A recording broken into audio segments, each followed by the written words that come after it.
Welcome to Call Before Showing, a podcast where we help real estate pros navigate the emotional ups and downs of the real estate business and hear the stories of real people who buckle in and ride the roller coaster with us. Are you ready? Let's go. Hey guys, welcome to Call Before Showing. This is Alex Eldridge and I'm here with Alison McPherson. Hey girl. Hey, how's it going? Good. Awesome. I'm really excited about what we have planned for today. Me too. Why don't you explain? I feel like I just did it today, and so you have a better grasp on what it is that we're going over. Okay, so we're talking about the Enneagram Type Indicator. So this is a personality test that is pretty similar to like the Myers-Briggs or the DISC profile, but the Enneagram is an interesting one. Basically, there are 9 personality types, type 1, type 2, all the way through type 9. And each of them kind of defines how you react to certain things. It's one of those things that I think really is important to know because it affects how we sell and how we can interact with our clients who most of the time are not the same personality type as us. And also how we handle stress. Right. And anxiety and like what our objective is. And I mean, I feel like there's just so much to do with it. Obviously in your personal life, but like there's a ton to do with the way that you work like professionally and the way that you handle like conflict and triumph and all of those things. Exactly. It basically puts people into 9 different categories.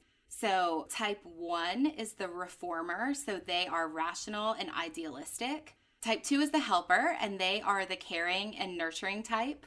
Type 3 is the motivator, so they're super adaptable, they're super success-oriented, so these are the people... Also known as the achiever.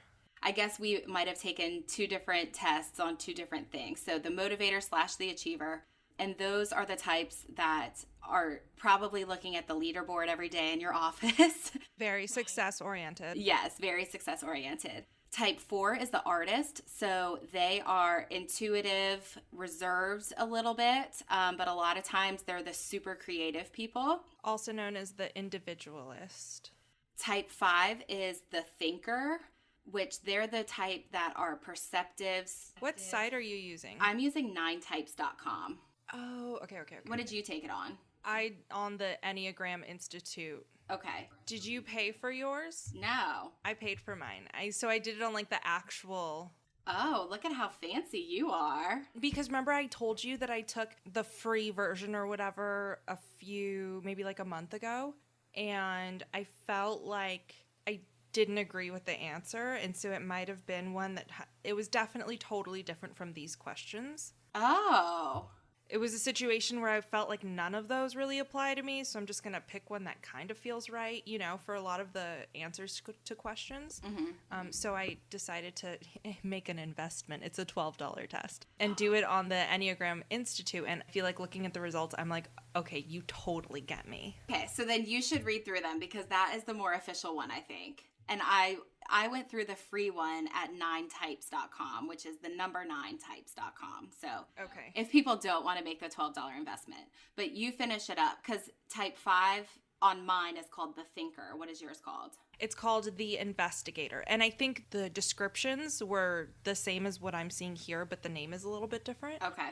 Type 5 is the investigator, the intense cerebral type, perceptive, innovative, secretive, and isolated. Type 6 is the loyalist, the committed, security-oriented type, engaging, responsible, anxious, and suspicious. Type 7 is the enthusiast, the busy, fun-loving type, spontaneous, versatile, distractible, and scattered. And type 8 is the challenger, the powerful, dominating type, self-confident, decisive, willful, and confrontational.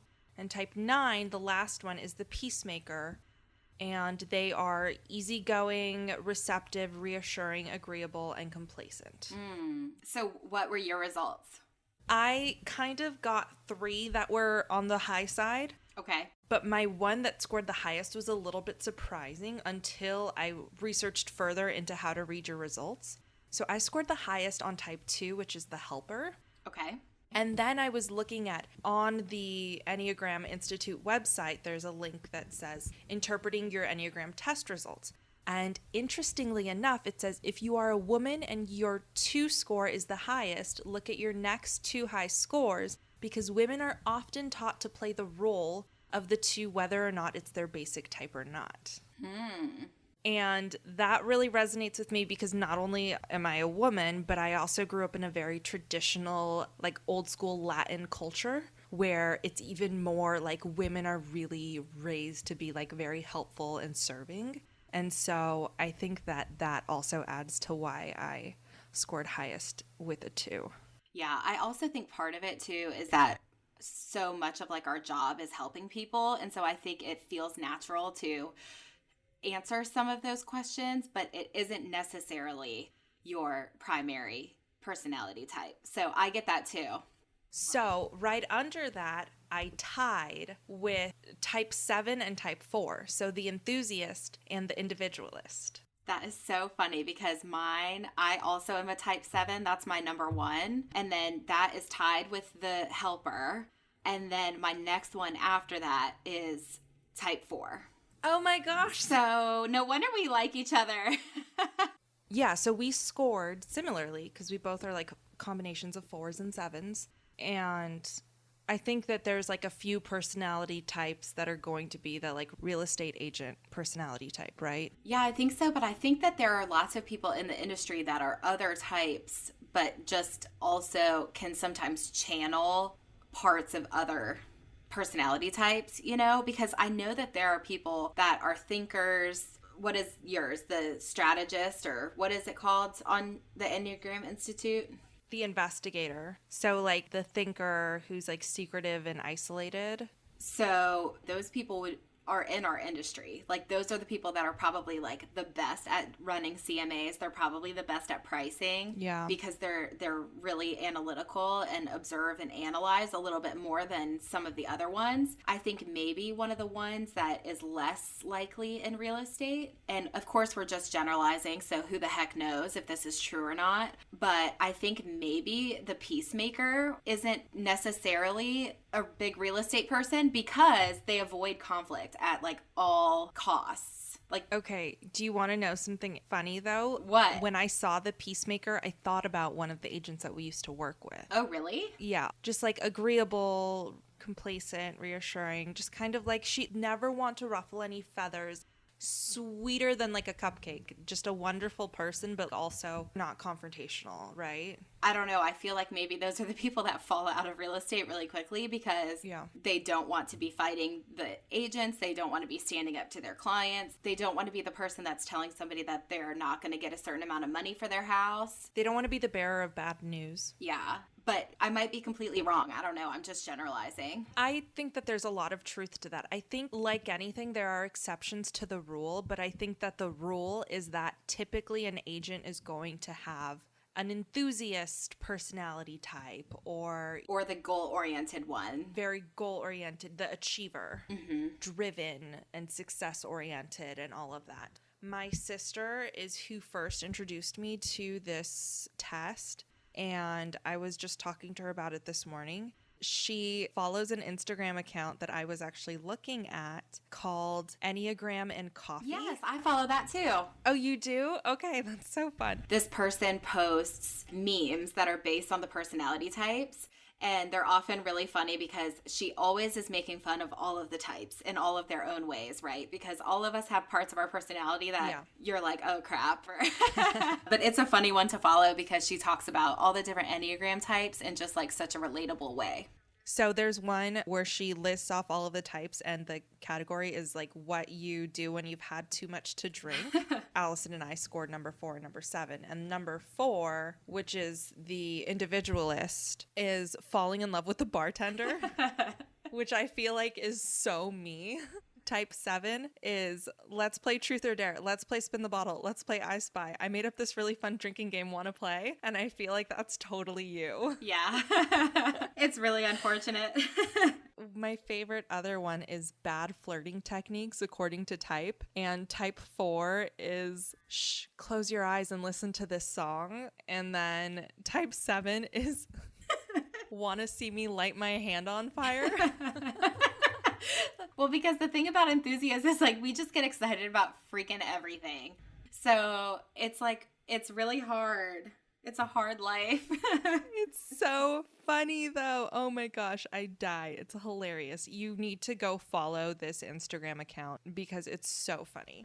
An important thing to know about each type is that there's kind of an unhealthy version of that type and a healthy version of that type, right? Like everything has like pros and cons to it. Should we talk about the helper? I'll read the brief overview and then we can talk about the challenges. Okay. Twos are empathetic, sincere, and warm-hearted. They are friendly, generous, and self-sacrificing, but can also be sentimental, flattering, and people-pleasing. They are well-meaning and driven to be close to others, but can slip into doing things for others in order to be needed. They typically have problems with possessiveness and with acknowledging their own needs. At their best, unselfish and altruistic, they have unconditional love for others. Okay, so in the healthy state, when there is a type 2, the need to be loved induces type 2s to help others, which then causes them to be loved. So then when the 2s feel loved back in return, the need is satisfied and then the balance is reached. So then in the there's an unhealthy loop that if they're afraid of being unloved, they then resent and manipulate others to love them. And then once again, they have a fear of being unloved. So it's kind of one of those, It causes type 2s to feel resentful and like almost like manipulate people into loving them. And then it makes people love them less, which then further increases the fear. Yeah. If you're like in the example of real estate, if you have clients and you are worried that they don't love you back as much as you love them, then you get to the place where you're like, oh, maybe I don't want to work with these people, or maybe I want to like stand up to them and be mean to them. But then it makes it so that your fear then is still going to be true. Yeah. So what I think about when I'm looking at the type 2 is how we talked about like work-life balance and setting boundaries, because I think that's what a type 2 needs, is to be able to set boundaries, because it sounds like this whole category revolves around serving other people and being a people pleaser. And so I think that for a type 2, it's definitely necessary to make sure that you are setting boundaries, because just like we've talked about before, we can become so obsessed with giving them everything and probably like too much. Well, and probably subconsciously it's so that we can feel approval and feel fulfilled and satisfied by them loving appreciating how much we're giving them, you know? Right. But we need to know when to draw the line, because it's not super healthy to just give and give and give so that we might feel loved. Yeah, I'm feeling type 2 today. I'm like, oh God, you're right. I do want to be loved.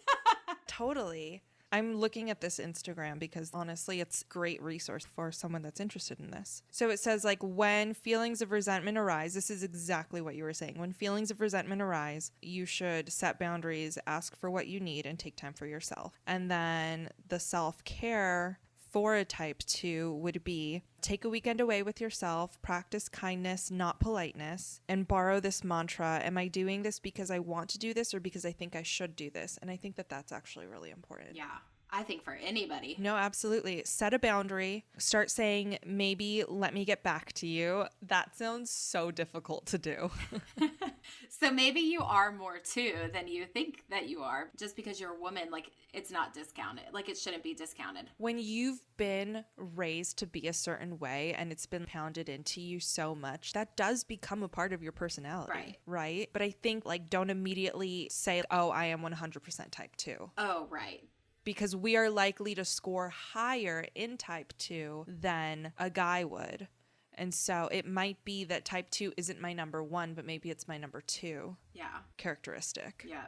4 is the individualist. So you and I both scored really high in this one. The brief overview is that type 4s are self-aware, sensitive, and reserved. They are emotionally honest, creative, and personal, but can also be moody and self-conscious, withholding themselves from others due to feeling vulnerable and defective. They can also feel disdainful and exempt from ordinary ways of life. They typically have problems with melancholy, self-indulgence, and self-pity. At their best, they are inspired and highly creative. They are able to renew themselves and transform their experiences. So I feel like type 4 is your almost like troubled artist, right? Like super creative, but also like super emotional. Like, we just feel so much. Well, and like a lot of it is like self-absorbed, which Yeah.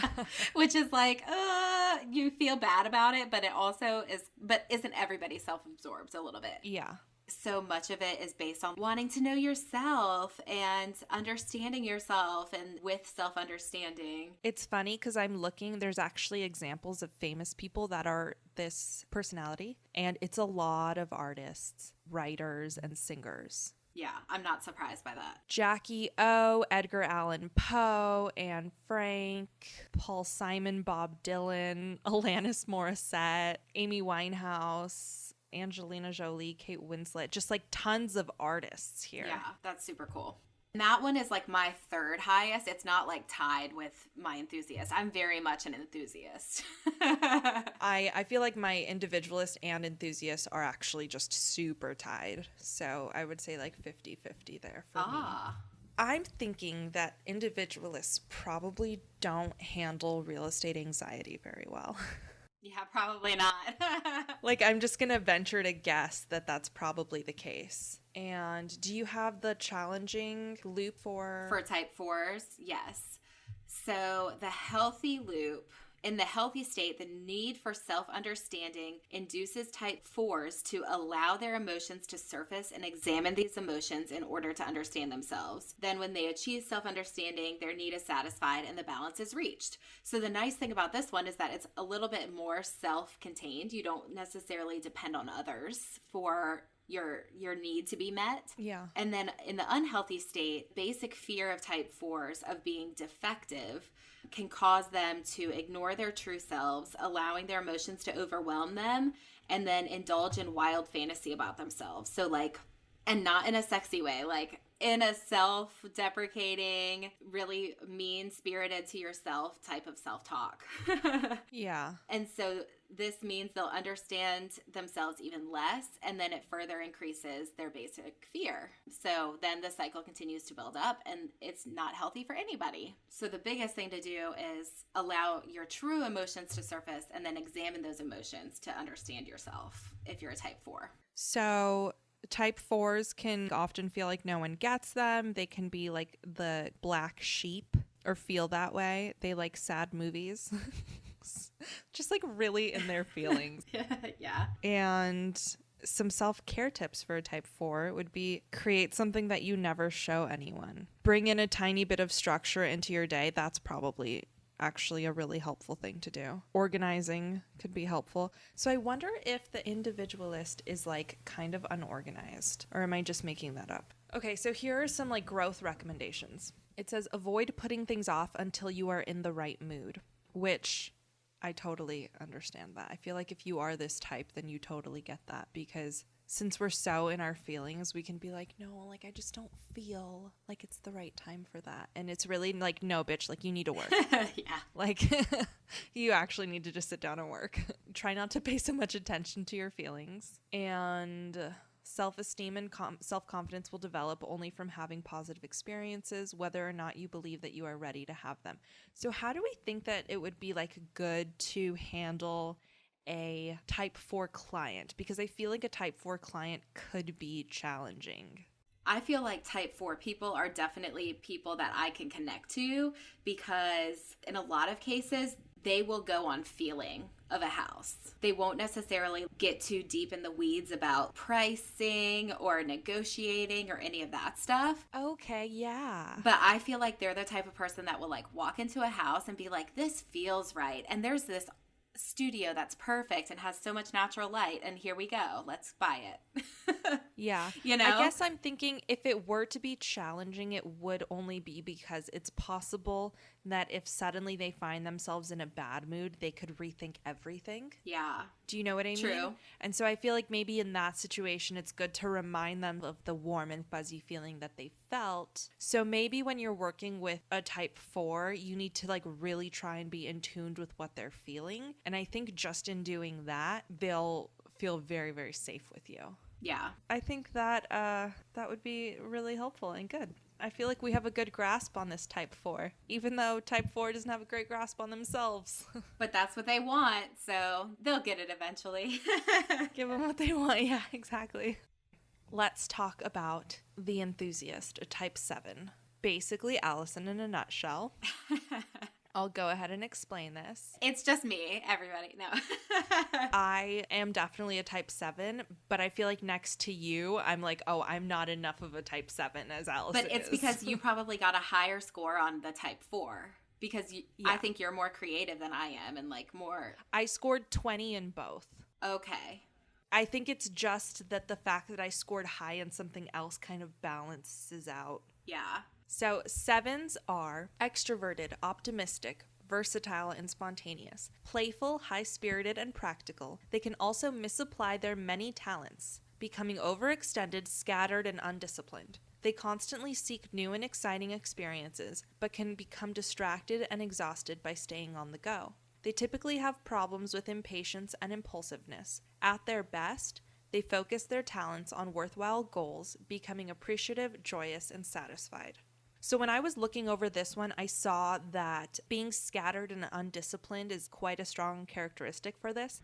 And when I thought about you, I know you had told me that you were a type 7. I was like, no, I feel like you're super organized and disciplined. No. You make me feel that way with your like adorable calendar and stuff. And I'm like, oh, she really has her shit together. But I also am the person that's like, oh yeah, I'll do that. Oh yeah, I'll do that. I'm excited about that. Of course I'll do that. And then I get resentful about the fact that I have to do all that stuff. And then I'm like, what the hell have I done? I hate myself. And so I'm probably in the unhealthy thing.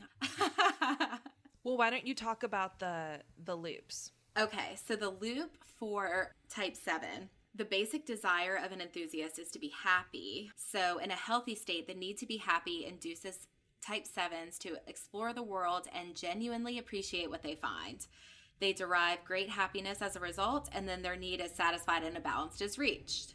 So, okay, explore and genuinely appreciate what they find. And then in the unhealthy state, the fear of being deprived can cause type 7 to seek new and different sensations and adventures without truly appreciating the experience. So they'll derive little happiness from all the highs, which further increase 7's feeling of emptiness and basic fear of being deprived. So there's like some anxiety in type 7s because a lot of times they want to find something that like sparks joy, right? If we're going to Marie Kondo it, they want to find something that sparks joy, but then they're trying so hard to find something that sparks joy, they jump onto the next thing before they find the actual joy or derive the joy from whatever it is that they're doing. Yeah. If that makes sense. Like they kind of jump from one thing to another, which is why it's messy. So I'm looking at the examples. So examples are Thomas Jefferson, Benjamin Franklin, Amelia Earhart, John F. Kennedy, Joe Biden. And then there's like a bunch of comedians like Russell Brand, Robin Williams. And then there's a bunch of actors. Leonardo DiCaprio, James Franco, Cameron Diaz, Charlie Sheen, Paris Hilton. So you're basically Paris Hilton. I have 2 dogs. You're basically soulmates. But the thing about being a 7 is like there's never enough time to like do everything that you want to do. Everything that you do has to sound like it's fun. Like you have to make it sound fun. Otherwise, you're not going to do it because it's not giving you joy because it's not fun.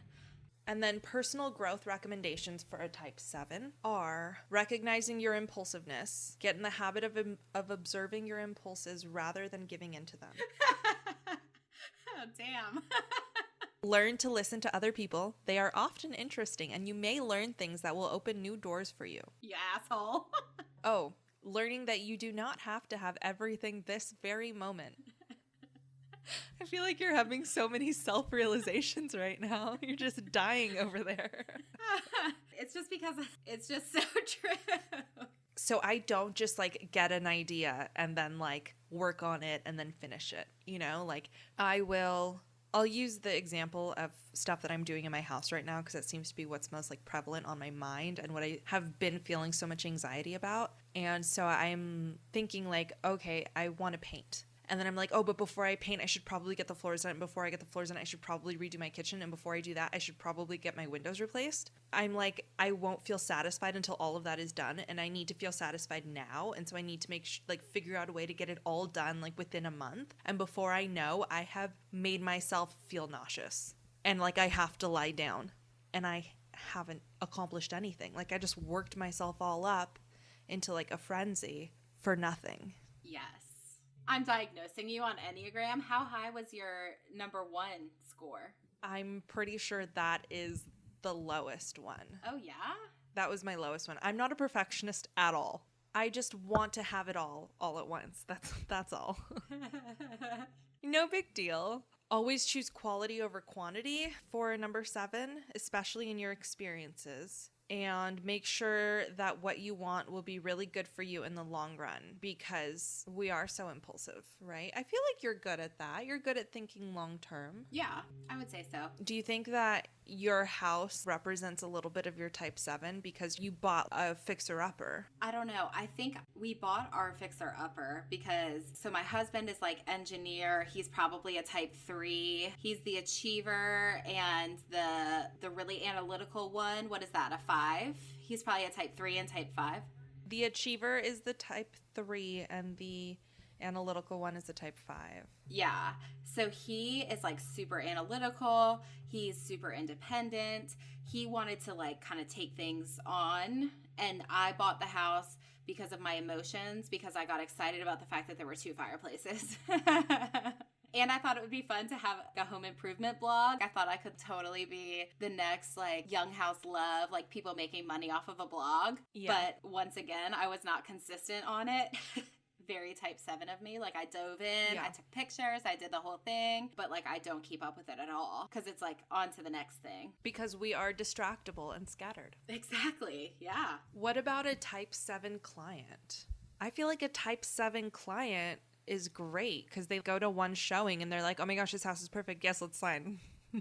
Right? Because they're just so impulsive. Like, they're not going to be the ones to be like, let me sit on this and think about it for a week. Yeah. But they might be the kind of client that wants instant results and gets very impatient if, like, they have to wait to find out about an offer. Yes. And I think they're impulsive in a way that like they will quickly offer, but then once they get to thinking about stuff, they might hesitate because they dove in too quickly. And, oh, what if something else comes up on the MLS? Like, you better turn off that MLS search the second they offer on something, sister, because yes, those bitches are going to like the next house they see that gets listed. Mm-hmm. Yeah. I know someone who I think is a 7 and they are very close to me and I love them very much. But is it me? So it's a guy. No, it's a guy.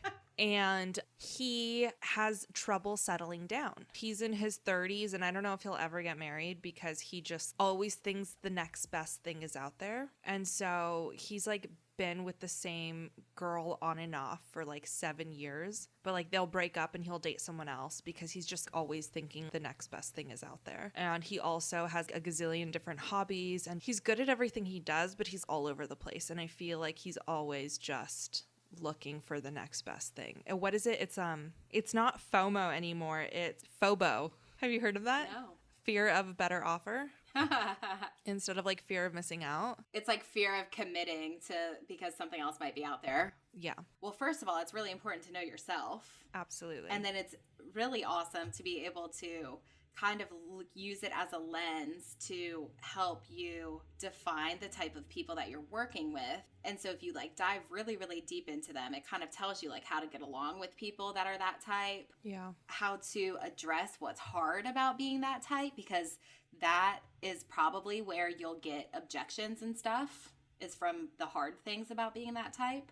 Yeah, I'm interested to talk to someone that is different from that. I want to talk to my sister about how she would feel like she needs to be sold to, because she is a number 2, like a full-on number 2, like, but she's also a number 8. Ooh. Yeah. She said that like when she is feeling unhealthy, she becomes a number 8. Which is so interesting because a number 8, they're like direct, self-reliant, protective. It's kind of opposite of a number 2, right? Yeah. We should talk to her. Well, yeah. And if anyone wants to come on and talk about your types with us, it would be really interesting if you are a different type than us. I think that the fact that you and I scored the same is great, but also it limits how much we can understand the other types. Right. Because we get each other. That is so interesting that we're the same. Oh, hey, girl. We're the same, but we're different. Yeah. And it also goes to show that like one personality type is so multidimensional, you know? Well, yeah, and there's like no way to put every single person into like one little type of box or whatever, which is why I kind of like this one because it just scores you on each of those types. Yeah. You're just really low at XYZ types, but you're really high on these other ones. But like all of them are portions of your personality. I mean, I still, even though type 1 was like the lowest for me, I still scored a 6 in type 1. No one, I mean, I'm sure there's someone that's like 100% one thing and they're probably really intense, but I don't think that that's very common. Yeah.